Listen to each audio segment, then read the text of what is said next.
Hello viewers, কেমন আছো সবাই? আশা করি সবাই ভালো আছো। আমিও খুব ভালো আছি। ভালো থাকবো নাই বা কেন বলো, আজকে আমার জীবনে একটা বিশেষ দিন। এই দিনটির জন্যই হয়তো মেয়ে হয়ে জন্ম নেওয়া পরিপূর্ণ। তো যাই হোক, চলো ভিডিওটা শুরু। তো আমি আমার ছোট ননদ, দিদা, বৌমা, শাকবাস্তা। এই যে বাচ্চা ছেলেটাকে দেখছো, এ হলো আমার 5 নম্বর ভাগ্নে। ও হলো সব কাজে পটু। ছোট ননদ বাসন মাজছে আর ও সেগুলো এনে এনে ঘরে। আর এদিকে তো আজকে আমার উপবাস থাকতে হয়, সেজন্য আমি খাওয়া দাওয়া করিনি। আর এদিকে দেখো বাড়ির সবাই খেতে বসে গেছে। তো তোমাদের আরেকটা কথা বলে থাকি, আমাদের পরিবারটা কিন্তু অনেক বড়। আমরা আমাদের বাড়িতে কোনো অনুষ্ঠান হলে সবাই একসঙ্গে কাজ করি। আর এদিকে আমার বর হ্যালো গাইস করছে আমার সঙ্গে সঙ্গে, সেও খুব খুশি, কারণ সেও তো প্রথমবার বাবা হচ্ছে কি না।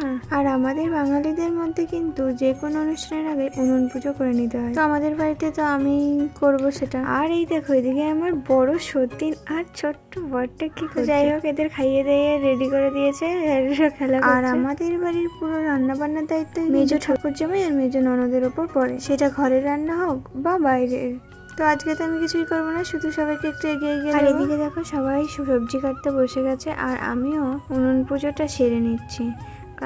কারণ বাড়ির সবার খাওয়ার জন্য হলেও উনুনেই তো রান্না, সেই কারণে উনুন পুজোটা আগে সেরে নিই।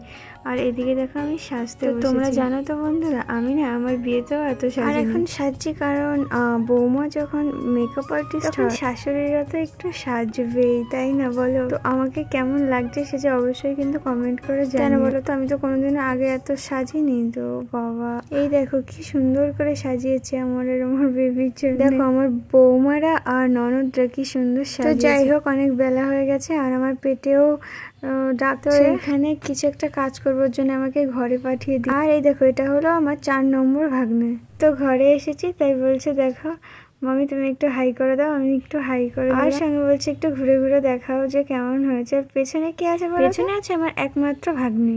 আমি না বারবার জিজ্ঞেস করছিলাম যে আমাকে কেমন লাগছে, আমাকে কেমন লাগছে। আমি তো আগে কখনো সাজিনি, এই কথাটা যে কতবার বললাম ভিডিওতে।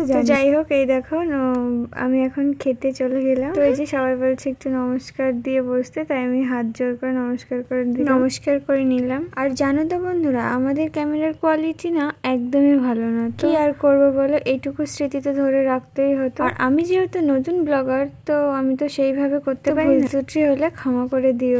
আর এখানে লাইটেরও সেরকম ব্যবস্থা করা ছিল না যে ক্যামেরা কোয়ালিটিটা একটু ভালো হবে। ক্যামেরার ফ্ল্যাশ লাইট দিয়ে যে এটুকু যা ভিডিও হয়েছে সেটা দেখো আমাকে কত সুন্দর করে খেতে দিয়েছে। আমি তো বাবা। আর হ্যাঁ, এই দেখো আমি না প্রদীপ তুলেছিলাম, জানো তো।